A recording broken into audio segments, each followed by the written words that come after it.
So today we're going to be talking about disclosure of material facts. So we're going to start this with just a definition. I think it's really good to get clear context before we even move forward. So what is an adverse material fact, and why is it important to disclose? So an adverse material fact, by legal definition, means a fact that should be recognized by a broker or salesperson as being of enough significance to affect a person's decision to enter into a contract to buy or sell, that may be fact that materially affects the buyer's ability or intent to perform the buyer's obligations under a proposed or existing contract. So something that a buyer may not want to enter into a contract if they knew the information, or they may not want to perform on a contract if the information comes up midstream. Material fact. Material fact. Those of us who've been in the business for a while, sometimes we don't really catch the changes that are occurring in our industry. We used to say material defect. So that was something that was wrong with the house. Right. This is material fact. Yeah. And so there are a few categories of material facts. And yes, it relates to structural integrity of the property, any items pertained with the home, but environmental hazards are also contained in material facts. Material defects to title, things that might attach to the title after closing, and material limitations on the client or seller's ability to perform. That has to be disclosed as well.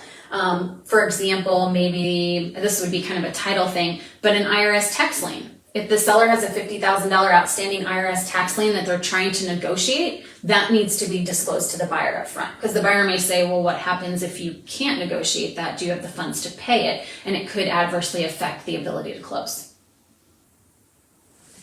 Why are we talking about this today? This is one of the number one issues that the Department of Regulatory Agencies, DORA, is confronted with agents, is non-disclosure. And that's on the seller side, not disclosing perhaps the actual seller, but the agent. There are things that you should know or could know, and you must disclose. And again, these are not defects only, but just material facts. Something that would adversely keep a buyer from wanting to move forward with the purchase of the property. Yep, exactly. So the Real Estate Commission, Colorado Real Estate Commission, actually has a position statement on this. So some key things that we want to highlight in best practices. So it's Commission Position Statement 46. And it says brokers must disclose known adverse material facts, period. Brokers only need to disclose things they know about. So it's not your job to hop up on the roof and make sure the home hasn't ever had a leak. But if your seller mentions something to you and you should have known, then you need to follow that. Yeah, you're not investigators. Yes. Yeah, it's not your job to investigate. But there are certain clues when we take listings that you can't turn a blind eye to. Yes. If you're in the basement and you see a water line that had once been in the basement, and you know what that would look like, and the seller doesn't say anything to you, this is not the time where you just go, I'm not going to ask I'm about not going to ask, I don't want to. That is when you would ask, have you had a water issue? Have you had flooding? These are, and that's when the seller needs to, yes, we have. And this is irregardless of whether or not there's a property disclosure. As you guys know, a seller's property disclosure is not a required form. Mm-hmm. They don't have to fill it out. That does not alleviate anyone of not disclosing something. Even if the contract always says as is. You don't have to write that in additional provisions. We still see and that. Yeah, we'll reference that in a later document. But even if it's as is and no seller's disclosure, if there's something that would affect the buyers wanting to move forward in the purchase, a fact of material then that has to be disclosed. You know the roof is bad, you have to disclose that. You know there's been a plumbing leak, you have to disclose that. If you know things, you have to say it irregardless of as is and irregardless of seller's property disclosure. Yeah, exactly. So then the only thing that brokers do not have to disclose, and I want to piggyback on that real quick before we talk about where you disclose this information or where your seller discloses this information, is psychological or stigmatizing events. Things like crime that has happened on the property, felony, homicide, suicide, or AIDS, HIV, things like that do not have to be disclosed and cannot be disclosed unless the seller gives you permission. Yeah, those are stigmatized. Those are not actual issues with the property or the surrounding area. Now, if you're scared of ghosts and you've heard of ghosts being there, that is a stigmatized fact. You do not have to disclose advertise if a house is haunted or not. That does not have to be disclosed. And I have stories about that for another day. So things that you don't have to disclose versus things that you do have to disclose. Now, where is the best place to disclose this information? Do you put it in the MLS? Do you put it in an email? Where does a seller disclose this? I mean, the best place is always a seller's property disclosure. Yes. I mean, we do prefer to always have those. It's in the best interest of everyone. That's just a great time to go, oh, yeah, I do know some of these things. So that would definitely be the best place. You could always, put it in an email, give it to a buyer, send it out, but you need it in writing. And again, whether or not this is coming from the seller or it's coming from you, it needs to be in writing. Yeah. So if you take away anything from this class today, it's disclose, disclose, disclose. And we do tend to get the question a lot on the support line. Hey, we had a sale fail. I'm on the listing side. A buyer did an inspection. They gave us a copy of the inspection report. There are several things that came up. Does my seller need to go through and do an entirely new seller's property disclosure? My answer can be yes and no. If there's been a leak in the roof since it went on the market, yes, go back and revise that seller's property disclosure. But it's best business practice just to include a copy of that inspection report with the existing seller's property disclosure to any future buyers that write an offer. Covers all your bases. Then you don't have to take a 36-page inspection report, boil it down to put it on a seller's property disclosure. So, an example. Give us something that you've seen on the hotline recently where someone might be going, am I supposed to do something with this or not do something with this? Yeah, well, I have a couple of examples of things that are not adverse material facts. So let's start with those. For example, let's say your kids are out in the backyard on a nice sunny winter day and they're playing baseball. That baseball accidentally goes through your dining room window. You call up the glass company, you're going to be putting your house on the market in a couple weeks, you got to get this done. They replace the pane of glass. That is not an adverse material item that you have to put on your seller's property disclosure. We just replaced the glass because we had a baseball go through it. Doesn't need to be done. Now, if you do a pre-inspection on your home so that you can get a bunch of things done prior to listing it, and you have a roofing contractor come out and they say, this roof's shot. You are going to have to replace this. You're likely going to have a leak this winter if you don't. Is that something that you need to disclose? Absolutely. Definitely.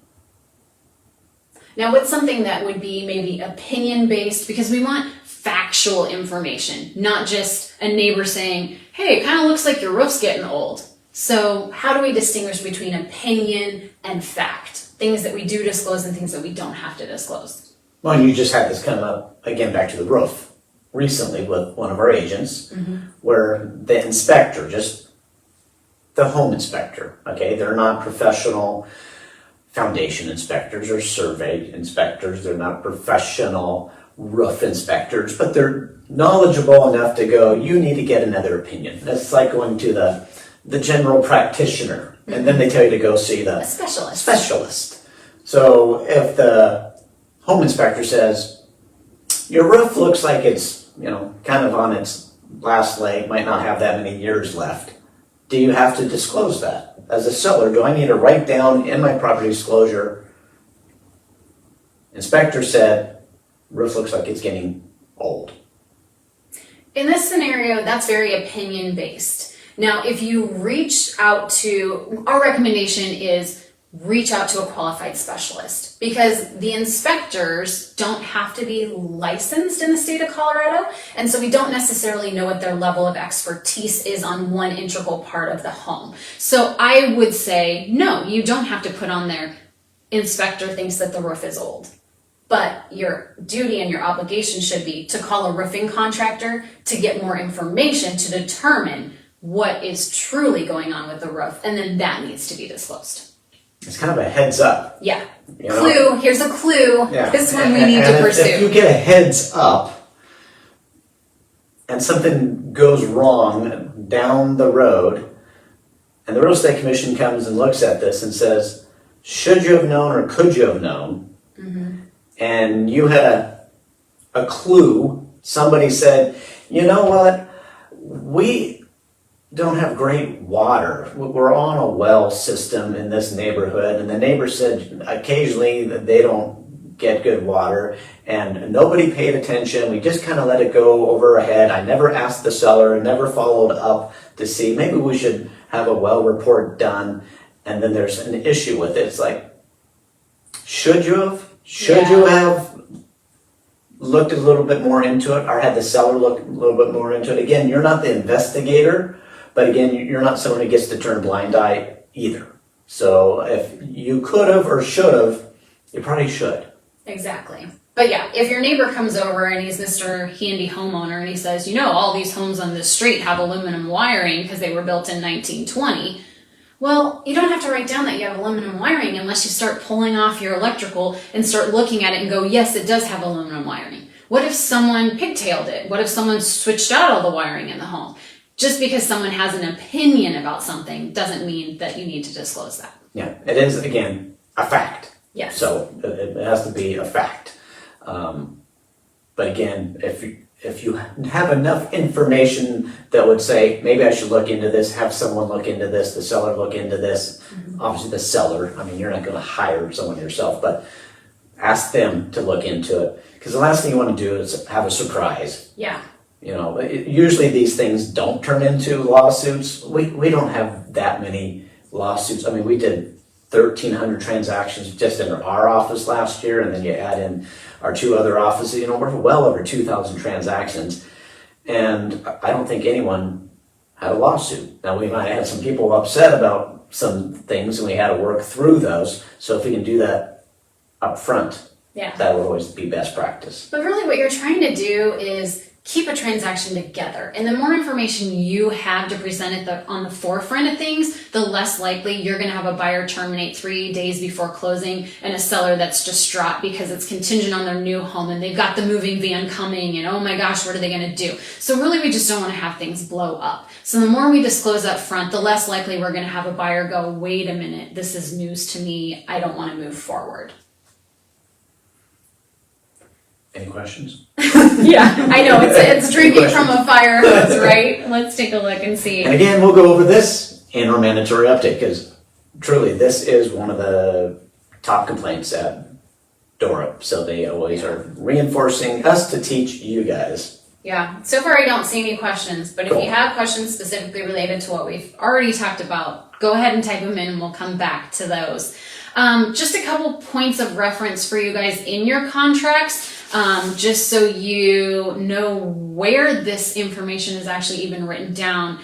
So I've printed out a couple pages of our CBS, the new Contract to Buy and Sell 2022. Section 10 is specifically the part of the contract that relates to disclosure, inspection, and due diligence. Section 10.2 is where it outlines sellers' obligations to disclose material facts.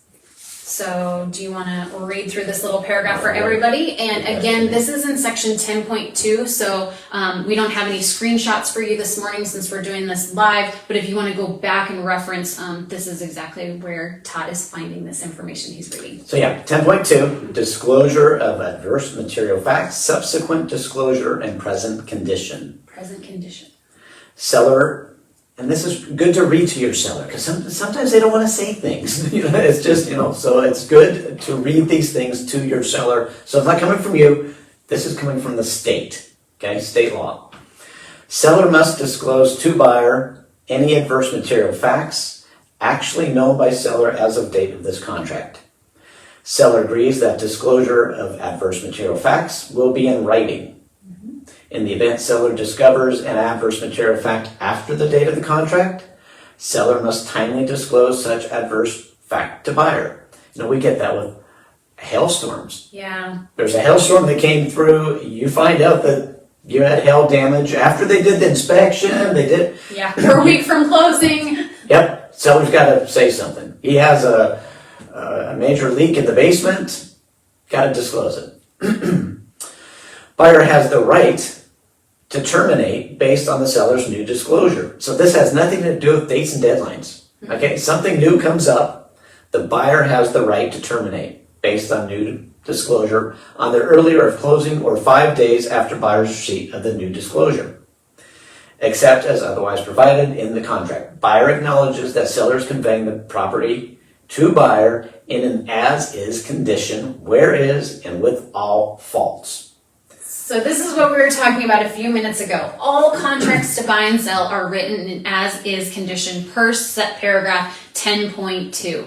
You do not have to write it in additional provisions. Yeah, because it's already in we there. get that a lot. It's in there, all properties, and then the buyer, with your dates and deadlines and inspection, have the right to look at it, have the right to terminate. Or have the right to negotiate. Or have the right to negotiate or whatever. It doesn't mean that they don't get to do things, but it's in there, okay? Yeah.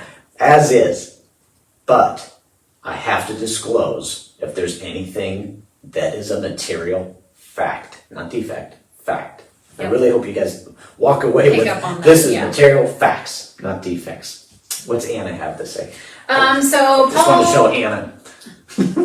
She got this from me years ago. And I still have it as my coaster now. so Paul says to elaborate is a fact that someone died in one of the bedrooms. This is a question that comes up often. That is a fact, but that is a psychological, stigmatized fact, but does not have to be disclosed. Yeah, so you do not have to disclose deaths on the property. No, death, someone living with a disease, those do not have to be Yeah. done. And that's not always a fun Yeah. a fun one to have to discuss for sure. So yeah, thank you for that question, Paul. That way we can definitely make sure that everybody understands that. So another disclosure item that I want to touch on is regarding methamphetamines. Because per section 10.12 of the contract to buy and sell, methamphetamines do not have to be disclosed if they were manufactured, processed, cooked, or disposed of on the property as long as the property has been cleaned to state health standards. So if it used to be a meth house and it was cleaned to state's health standards, your seller does not have to disclose that, and you are not obligated as a broker to disclose that. Does a buyer have the ability to ask whether the home has been used as a meth house? Definitely. Absolutely. Now, if it hasn't been cleaned to state standards, health standards, Has to be disclosed. it has to be disclosed. This is where we fall into our topic of best business practices. This actually came up about a month ago. Yeah, and you probably all know how we're going to respond to, even if it's been cleaned up properly, should it be disclosed? I would. I would highly recommend to your seller, disclose, disclose, disclose. Yeah. Yes, it might put some people off. The buyers are going to find out, They will okay? find out. The neighbors are gonna say something, they're gonna find out, and the last thing we wanna do is have an issue down the road. Does a buyer have the right to back out? Could they find a way to call that a material fact that they should have, just because the state said it doesn't have to be disclosed, what if they say that must be disclosed? I have some kind of an issue, regardless of how the sanitation was done, that you don't want a lawsuit. Yeah, exactly. So again, trying to foresee potential pitfalls and obstacles. If that buyer is wandering around on a Saturday, walking the neighborhood just because they want to see what it's like, and the neighbor comes out and says, "Oh, you're buying the meth house." What do you mean? Well, didn't you hear 3 years ago they had an explosion in the basement? And yeah. So what else do we have? Let's see if we have any other questions. No other questions so far. One other aspect of the contract that we can point out that piggybacks on this is in your exclusive right to sell listing agreement when you go to put a property on the market. So prior to even getting an offer accepted, there are a couple of sections in here, broker's obligations and seller's obligations regarding material defects. It is outlined in black and white in section 18. And that is a great place to go through what your obligations are and what the seller's obligations are with any information they might know that would impact the sale of the home. Because if a seller tells you, you know what, we just had a little leak in the master sink, it came down through the kitchen ceiling, we had the drywall patched, everything's fine, we caught it really quickly, and we don't want to tell the buyer because it wasn't a big deal. Like when you put the house on the market, don't tell anyone because we don't want it to jeopardize the sale because it was not a big deal. You can't withhold that information. No. They're going to find out. State requires you to disclose it. What if they called their insurance company and then it shows up on the clue report and this is after closing? Disclose. And I think that's a really hard line because oftentimes we're thinking, well, we're advocating for our seller. We're supposed to do what's in the best interest of our seller. Does that mean I'm allowed to withhold small bits and pieces of information when they tell me that I'm not allowed to tell? No. Can't do it. Good. Questions? Anything? That's what we got for today. That's it. What was it over here? Oh, I just had a copy of the seller's property disclosure in the event that anyone had questions on where to disclose this information. Be really careful when you're reading through the property disclosure and point a couple things out to your seller. There are sections in here that ask, has the following problem ever existed? And so if you've ever had a structural problem, ever had a water problem, you have to disclose that, not just something current. There are other portions of the seller's property disclosure that ask if something is currently in working condition. So if it's currently in working condition, then you don't have to worry about something that happened 3 owners prior to you. So yeah, just be specific on that. Who are you waving at? Justin. Gotta go. Have a good day, Justin. Awesome. So anything that we... That's all we have for today. If there's topics you want us to go into in the coming weeks and months, leave us a comment, shoot us an email, give us a call. Mark Baker wanted some dialogue on just overcoming objections on commissions. You know, it's one of those things that we're always working on. What's our value? How do we express it? How do we overcome those who maybe are taking very small commissions? And how do you show why you're worth what you guys are all worth, especially in today's market? It's such a hard market that you should be getting paid the most commission you can. Yeah, exactly. For next Monday, we are going to do new construction and the buyer agent roles and responsibilities in a new construction transaction. What should you be accompanying your buyer on? What kind of advice and guidance should you be giving them, and how to play that whole role, whether it's an existing home that's currently built or one that's starting from the ground up. So we're going to go through all those roles and duties so that you know what you should be doing this year for your clients. And then Monday, the 24th, we have the mandatory update. So we won't be doing a Facebook Live because we'll be teaching that in-person class. So the following class will be in February. I noticed Anna says she wants to learn about kick-out clauses, so we'll put that on the list for February. And did we do that before, though, on a Tuesday talk?